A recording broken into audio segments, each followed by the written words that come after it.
18वें अध्याय में भगवान ने मोक्ष संन्यास योग का वर्णन किया। ना ही ते व्रता शक्यम त्यक्तुम कर्मान शेषतः यस्तु कर्म फल त्यागी सत्यागीत विधीयते। अर्जुन ने भगवान से ये जीवात्मा जो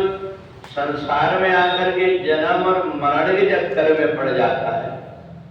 इसकी मुक्ति का उपाय पूछा कि ये जीवात्मा की मुक्ति कैसे हो सकती है। क्योंकि अगर ये जीवात्मा संसार से मुक्त नहीं हुआ तो जन्म और मरण के चक्कर में उसको पड़ना पड़ता है और 84 लाख योनियां ये जीवात्मा एक के बाद एक जाकर के परेशान होता है। तो ये संसार में आकर के व्यक्ति बंधन में ना बन करके मुक्त कैसे हो, भगवान ने उसका बहुत सरल सा एक उपाय बताया कि कोई भी आदमी पूरी तरह से कोई भी चीज को त्याग नहीं सकता, परंतु फिर भी अगर उस कर्म को जिस कर्म को कर रहा है उसमें आसक्ति को त्याग करके और जो कुछ भी कर्म का फल है उसकी इच्छा न करके व्यक्ति कर्म करता है तो संसार के बंधन से सहज में छूट जाता है। अब इसके लिए क्या करना पड़ेगा, तो कहा शरीर को इसके लिए हमें परमात्मा की भक्ति में लगाना पड़ेगा। और जब हम परमात्मा की भक्ति में अपने आप को लगाएंगे तो हमारा शरीर भी पवित्र हो जाएगा,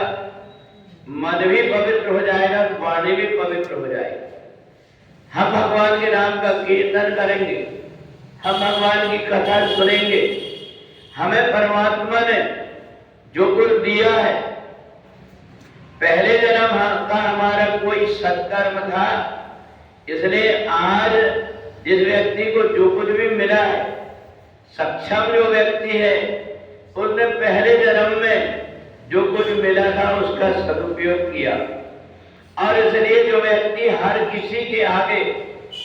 हाथ फैलाते रहता है, वो जीवन भर कितना भी धन मिल जाए परंतु उसकी आत्मा संतुष्ट नहीं होती। परंतु जिस व्यक्ति ने यह सोच लिया कि मेरे को परमात्मा ने इस योग्य बनाया है कि मैं दूसरों को दे सकता हूं, परमात्मा के लिए सत्कर्म कर सकता हूं, परमात्मा के लिए अपना क्या है परमात्मा का ही दिया हुआ है, इसलिए मैं परमात्मा में खर्च कर रहा हूं, ऐसा मान करके सत्कर्म करता है, उसकी 7 पीढ़ियां चल जाती है। तो इसलिए जन्म और मरण के चक्कर से छूटने का एक ही उपाय है कि आसक्ति को त्याग करके कर्म का फल हमें क्या प्राप्त होगा इसकी इच्छा ना करके सत्कर्म जो व्यक्ति करते रहता है वो संसार के बंधन से मुक्त हो जाता है। वृंदावन बिहारी